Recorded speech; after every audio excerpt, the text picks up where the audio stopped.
விநாயகருக்கு துளசியை ஏன் படைக்கக்கூடாது என்பது தெரியுமா? ஒருமுறை துளசி தேவி கங்கை நதிக்கரையில் தியானத்தில் இருந்த விநாயகரை கண்டார். அவருடைய அழகையும் தேஜஸையும் கண்டு அவர் மீது காதல் கொண்டார். துளசி விநாயகரிடம் தன்னை திருமணம் செய்து கொள்ளுமாறு வேண்டினார். ஆனால் விநாயகர் அவர் பிரம்மச்சரிய விரதம் பூண்டிருப்பதாக கூறி துளசியின் வேண்டுகோளை மறுத்துவிட்டார். இதனால் கோபமடைந்த துளசி, நீங்கள் நினைத்ததற்கு எதிராகவே திருமணம் நடக்கும் என்று விநாயகருக்கு சாபமிட்டார். துளசியின் இந்த சாபத்தால் விநாயகர் கோபமடைந்தார். அவரும் துளசியை நோக்கி, நீ ஒரு அசுரனைத்தான் திருமணம் செய்து கொள்வாய், பின்னர் ஒரு செடியாக மாறுவாய் என்று சாபமிட்டார். தன் தவறை உணர்ந்த துளசி விநாயகரிடம் மன்னிப்பு கேட்டார். துளசியின் வருத்தத்தை கண்ட விநாயகர் மனமிறங்கினார். அவர், நீ புனிதமான துளசி செடியாக மறுபிறப்பு எடுப்பாய், உன்னை தாங்கும் பக்தர்களுக்கு நீ நன்மை செய்வாய்.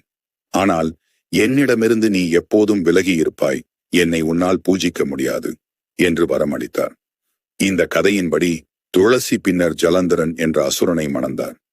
அவன் சிவபெருமானால் வதம் செய்யப்பட்ட பிறகு துளசி விநாயகர் கூறியது போலவே புனிதமான துளசி செடியாக மாறினார். இந்த காரணத்தாலேயே விநாயகர் பூஜையில் துளசி இலைகளை பயன்படுத்துவதில்லை.